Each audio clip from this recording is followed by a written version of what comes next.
What's up, guys? Welcome to Daily Dose of Reddit. This is your host, Zach, and today's subreddit is r/ProRevenge. This story's called Get Me Fired? Say goodbye to your bonus and promotion. This happened a good long while ago. I was in high school and got a job at one of the big box stores in the computer department. This store chain had an in-house technician department, which was always where I wanted to go. After busting my ass in sales for 2 years, putting up with rude customers, silly rules, and all the other glorious trappings of a retail job, I finally got a chance to be promoted to the technician department. It was not as glamorous as I thought it would be. I quickly found out that most of the repairs consisted of running the pre-packaged antivirus suite, updating Windows, and doing backups prior to wiping computers clean and reinstalling them. I always liked tinkering with hardware more, but since 80% of customers had laptops and those repairs were deemed too complicated by corporate, we would just send the laptops out to get repaired by the third-party vendor. It was still better than sales by a long shot, and we had a great team working in the technician area, except for one dude. Let's call him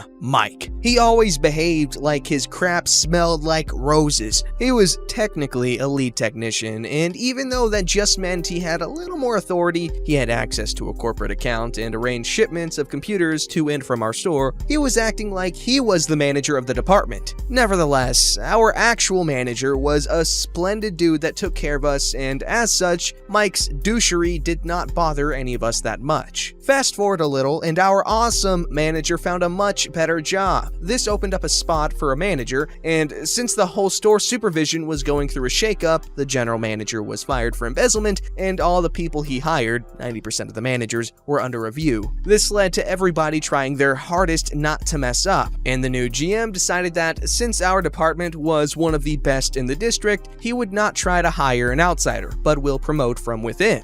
Now, Mike was working at this store for almost 10 years at that point, and a couple of people that started working with him as sales associates were, by this point, managers and assistant managers. One of them, Brittany, was an assistant manager in charge of customer services and checkout. One of the conditions for Mike's official promotion to manager was to keep the #1 spot in the district performance-wise. One of the key metrics was the rejection rate from our third-party vendor. If we mistakenly sent them a software problem to fix, they would charge us extra. Mike started obsessing about the numbers, especially when it came to the rejection rate. He insisted that we would spend extra time to confirm issues, even when there were recalls from manufacturers for these items. I hated this bureaucracy since it meant that people needed to wait almost the maximum allowed time to get their computers back. So a few times I skipped the extra diagnostics when I knew for sure the problem was hardware. One day, Mike decided to do an audit on all outgoing machines and found out that I've sent 4 units skipping his extra checks. He told me that he will write me up for it, but when he tried, general manager told him that he's not a manager yet, and I have shown to the GM that I followed the corporate procedure in diagnosing these units. I thought that was the end of this, but I was sorely mistaken. Mike hated that I showed to general manager that Mike's procedure was inefficient, and that he was denied power over me. About a month later, I got a call from Mike asking if I could come to the store on my day off because there was an issue with a customer. When I came in, I was greeted with Mike with a crap-eating grin, and he told me to wait in the back and not to work on any computers. After about an hour, Mike and Brittany come in and ask me to head to the front office. They started an official write-up process and claimed that I have made a mistake creating a backup of customers' data and have placed a DVD with no data on it into the box that was returned to the customer and then wiped his PC clean. I knew that this was BS since I always copy the data to an external hard drive, run antivirus to make sure that nothing bad got copied, and then burn DVDs. Yet, when I asked to check the external hard drive, Mike said that due to my negligence, I was not allowed back into the tech area. He went to check the hard drive and said there was nothing on it. At that point, I knew he was bullcrapping, but him and Brittany were hell-bent on completing the write-up. I have asked for senior management to be present and was shot down again. Turns out that general manager was on vacation. They completed the write-up and told me that due to the egregious error that cost the company tens of thousands of dollars, I was not allowed to work in the tech room and I would be relegated back to the sales floor. I told them to shove it and submitted my resignation on the spot. I later found out that a week later, they gave the customer the data that was on the hard drive all this time. Mike simply erased the DVDs. I grabbed a DVD RW by mistake for that backup and waited for the customer to come back and complain. I have also called the corporate HR line and told them what happened. They said that since I quit with a letter of resignation, they would not launch an investigation, but they have received and recorded my complaint. Through luck and the fact that I was a good hardware tech, I landed a job at a shop that did hardware repairs a week later and started in another week. Turns out, this depot was the service center that covered the entire district, and they had the master contract with a big box chain where I worked. Since I have worked as the tech in that store, I was more than familiar with their labeling and ticketing system. For tracking purposes, the label included the store and technician number. After a couple of weeks, I gathered some goodwill at my new job and started trading the units with my colleagues to work on as many units for my old store as possible. Over the next 3 months, I made sure that every single unit sent in by Mike would come back with an extra charge. Also, it turned out that Mike, since he was in charge of shipping, would sometimes steal other technicians' tickets to boost his personal performance numbers to secure that manager promotion. Well, that bit him in the ass hard. There was one week in particular when he sent in over 15 units out of 20 to get fixed, and 15 units came back with extra software charge. I have also kept detailed records that proved that Mike did not follow his own policy of extra checks. When the performance figures came out for that quarter, store crashed into 5th place from number 1. Mike missed out on his promotion and a big bonus that was promised to him. A good buddy of mine from the store got the manager position a few months after that, and I have explained to him how to reduce the number of software charges to almost 0. So he looked like a superstar. Mike was first relocated to lead technician. Then he was either let go or he quit. I'm not sure. Last I heard, he started his own mobile technician business that folded after a year. What I didn't know is that this whole incident with Mike screwing up led the GM to review everything Mike did, including my write-up and dismissal. As it turns out, they did not even register the write-up since I quit on the spot and buried it. The only way GM was able to find it is because of the HR complaint that was filed against both Mike and Brittany. GM was not pleased that they went behind his back to get rid of someone and fired Brittany. He was a very decent man who called me later that day and apologized, and even offered me my old job back. I thanked him, but I was making more money at the new place and I did not have to deal with customers, so I passed. Well, there's not much I can say other than that was some revenge of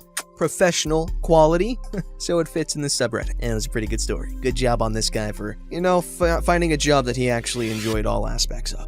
This story is called Co-Parent Threatened Me with Child Protection Report. Following the success of my malicious compliance story, you want half? Okay. I got another story relating to my co-parent, Karen. Here's the cast. Me, Karen, co-parent, kid. This story takes place a few years after our breakup and settlement of our house. We have had 2 years of 50-50 custody of our daughter. 1 week on, 1 week off. Handover is Monday after school, which is good as I avoid seeing Karen most weeks. On one of my weeks, kid comes down with a stomach flu on Thursday, both ends like a volcano. This carried through to Saturday. Sunday, she was tired but no symptoms. I kept her home on Monday to ensure she is 48 hours symptoms free before sending her to school. I dropped kid off at Karen's, informing her that she has had a stomach flu. She should be fine for school tomorrow. Without asking any additional questions, she utters a sound I've only heard camels make before closing the door. Rude! But anyway, 3 days go by. I get a call from Karen. Kid is lactose intolerant. You need to get special milk.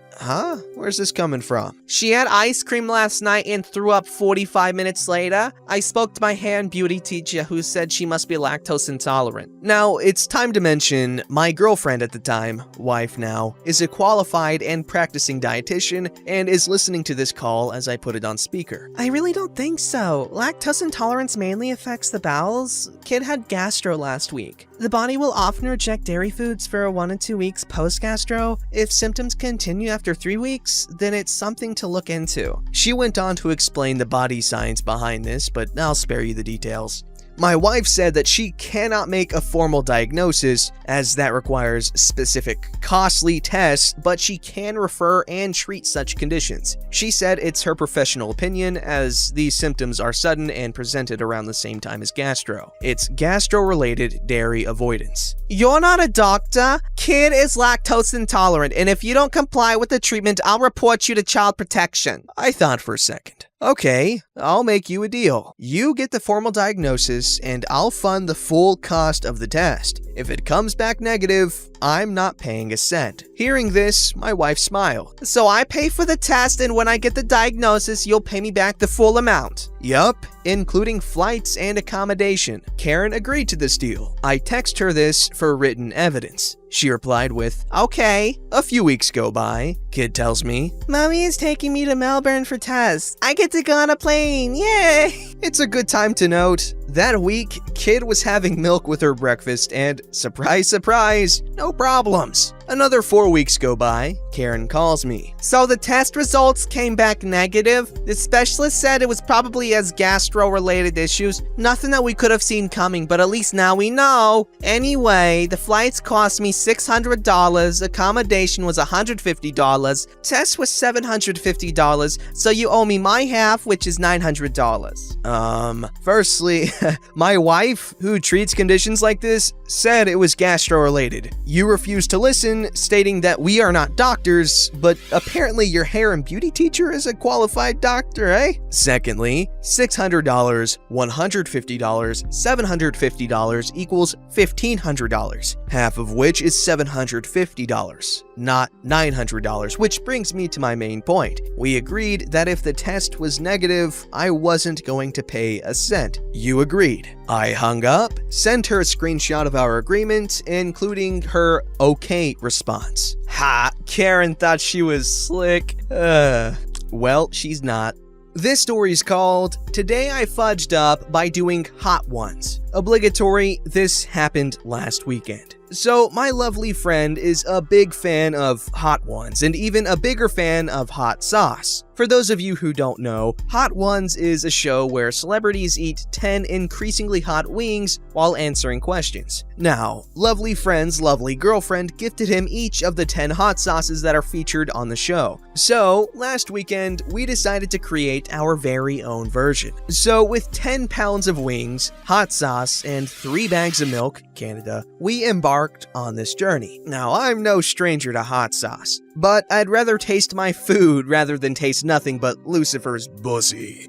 But I'm a chill gal and I like to try new things. Surprisingly, I made it to hot sauce number 7 with no problems. So, cue hot sauce number 8. I was warned that this one would be quite more sparkly, so I did the reasonable thing and took only a tiny nibble. Despite that, my whole mouth felt like a fiery inferno. Everyone was panting as if they were trying to expel a demon. I was chugging milk as if I were a newborn hungry cow. 20 minutes later, my mouth felt more like the prickly sensation, like physical static television. But at this point, I had chugged over 3 solo cups full of milk. I had poured some from the bag directly into my mouth as well. I haven't had a full glass of milk in basically a decade. So my late life-induced lactose semi-intolerance started to trickle in, and I could feel myself needing to, go to the bathroom? No big deal, everyone's feeling the same, no problem. So I go to relieve myself. Well, it turns out I should have thoroughly washed my hands before because the tips of my fingers must have brushed my hoo-ha, and suddenly it felt like I was receiving cunnilingus from a hot wing disguised as the devil. It has been 4 days, and I'm thinking I'm going to need to see a doctor now. So, ladies, Please, don't be like me and don't let your fingers near your vajayjay after eating hot wings. And also, don't do the hot ones challenge because you'll end up drinking a liter of milk and having to repeatedly go to another room to avoid blinding your new girlfriend with farts that smell like a small animal died and decayed in your anus. Edit. Okay, everyone seems to be really concerned about the bagged milk. I don't know what to tell you except it's just the cheapest way to get the most milk, and we wanted to be prepared. There were 6 of us. At my home, I just use a carton because I only use it for tea, so I can't go through 4 liters quickly enough. Here's a video depicting how it works. Let me describe it to you. So, there's the bag of milk and there's a pitcher, okay? This weird pitcher thing. You put the bag of milk in the pitcher and you cut the corner off the milk bag and it creates a very easy pour spout, surprisingly. And you just pour it like that, using the pitcher as, you know, a delivery vessel. And the containers are available basically anywhere that sells bagged milk, as well as the dollar store. Can't believe my most popular Reddit post is about my spicy lady area. Okay, I'm not gonna lie, at first I thought bagged milk was the most stupid thing I've ever seen, but honestly, now that I've seen how it works, we should get this in America because, you know what, think of how much freaking space the big gallon jugs of milk take up. And I'm not just talking about your fridge when you're trying to throw them away. I mean, I guess you can collapse them up, but who wants to do that, you know?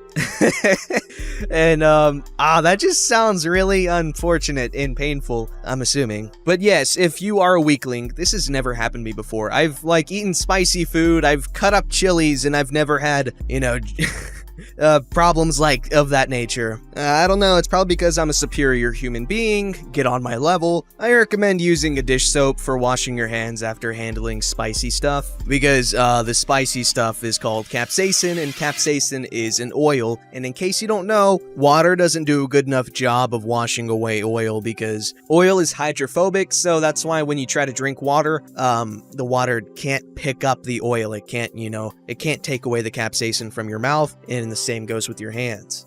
And soap is a micelle, so what that means is, on the molecular level, one end is hydrophobic, the other is hydrophilic, one end polar, one end nonpolar. And because of this molecular anatomy, it allows the water to mix with the oil, and, it can all wash away, and you're clean of your fiery fingertips of doom. Little chemistry lesson for you. If I got something wrong, you can correct me in the comments or something, but I'm pretty sure I'm right. I learned this in high school. Don't forget to like, subscribe, and hit that bell to never miss an episode.